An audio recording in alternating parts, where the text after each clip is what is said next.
বিসমিল্লাহির রহমানির রহিম। আল্লাহুম্মা সাল্লি ওয়া সাল্লিম আলা সাইয়্যিদিনা মুহাম্মদ।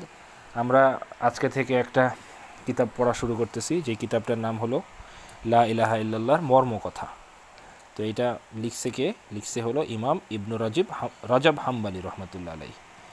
তো আমরা এখানে সবার প্রথমে এই বইটা হলো কোথা থেকে পাবলিকেশন, মাকতাবাতুল বায়ান থেকে, বাংলাদেশের। এবং এটা আমরা পড়তেছি হলো কত নম্বর সংস্করণ, এটা সম্ভবত প্রথম সংস্করণ, 2023 খ্রিস্টাব্দে এটা অনুবাদ করে প্রকাশিত হয়েছে। তো সবার প্রথম অনুবাদকের কথা পড়ি আমরা। বিসমিল্লাহির রহমানির রহিম।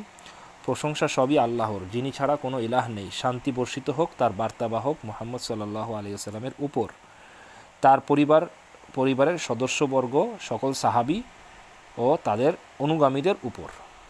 মুসলিম মাত্রই লা ইলাহা ইল্লাল্লাহু মুহাম্মাদুর রাসূলুল্লাহ, আল্লাহ ছাড়া কোনো ইলাহ নাই, মুহাম্মদ সাল্লাল্লাহু আলাইহি ওয়াসাল্লাম আল্লাহর বার্তাবাহক, এই বাক্যের সঙ্গে পরিচিত।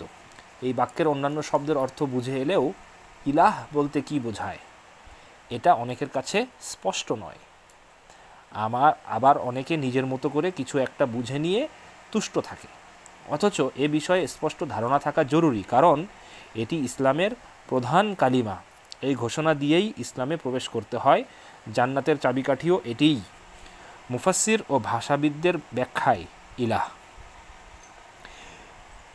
হিজরি 3য় শতকে তাফসির শাস্ত্রের মহান ইমাম ইবনু জারির তাবারি রহমতুল্লাহ আলাইহির মতে ইলাহ মানে যিনি আনুগত্য ও দাসত্ব লাভের অধিকারী।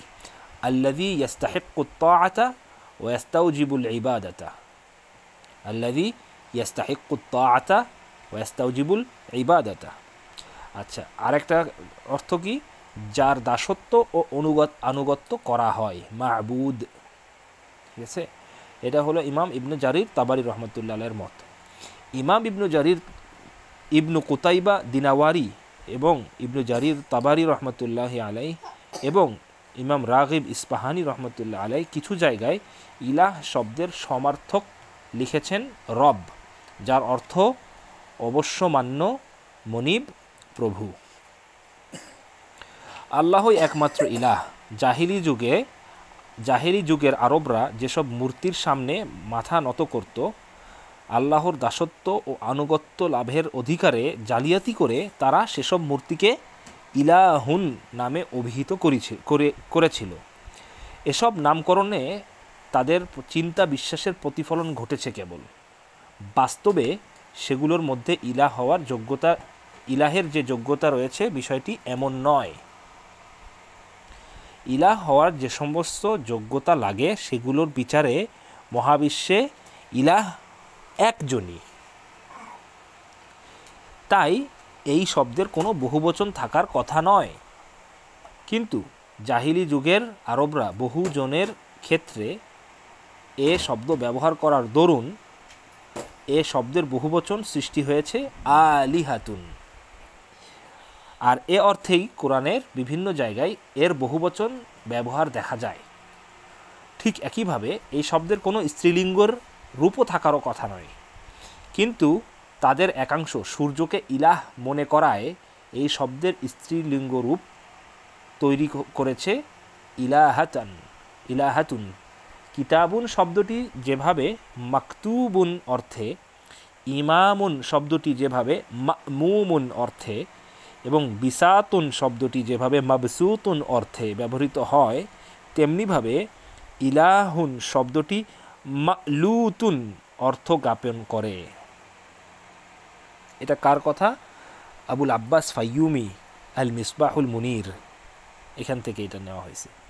আচ্ছা, আবুল হাইসাম এবং ইবনু সিদাহ আন্দালুসির মন্তব্য। এখান থেকে খুব ইম্পর্টেন্ট কথা শুরু হচ্ছে। ইমাম আবুল হাইসাম রহমতুল্লাহ আলাইহি বলেন, কেউ ইলাহ হতে পারে না যতক্ষণ না তার দাসত্ব করা হয় এবং যতক্ষণ না তিনি তার দাসত্বকারীর স্রষ্টা, জীবনোপকরণ দাতা, নিয়ন্ত্রক ও তার উপর সর্বময় ক্ষমতার অধিকারী হন। যতক্ষণ পর্যন্ত এগুলা কেউ না হবে, ততক্ষণ পর্যন্ত তার ইলাহ হওয়ার কোনো যোগ্যতা নাই। যার মধ্যে এসব গুণ নেই, সে জুলুমের মাধ্যমে অন্যদের দাসত্ব লাভ করলেও সে কোনো ইলাহ নয়, বরং সে একটি সৃষ্টিজীব যার দাসত্ব স্বীকার করানো হচ্ছে।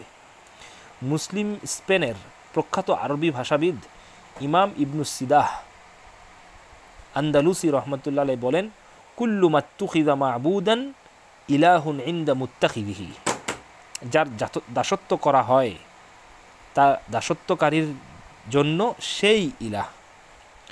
একমাত্র আল্লাহকে ইলাহ মানার তাৎপর্য আমরা একমাত্র ইলাহের ইবাদত করব। এর অর্থ নুখলিসু লাহুল ইবাদাতা, আমরা একমাত্র তার গোলামি করব।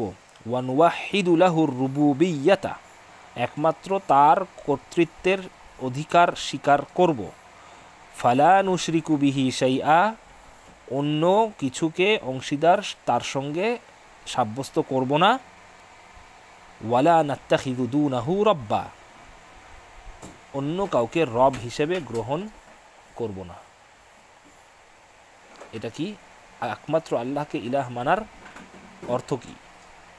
তাহলে আল্লাহর গোলামি করব, একমাত্র তার কর্তৃত্বের অধিকার স্বীকার করব, তার সঙ্গে অন্য কিছু সাব্যস্ত করব না অংশীদার, আর অন্য কাউকে রব হিসেবে গ্রহণ করব না। এই হলো টোটাল ইলাহ মানার তাৎপর্য। আল্লাহ তাআলা আমল করার তৌফিক নসিব করুন।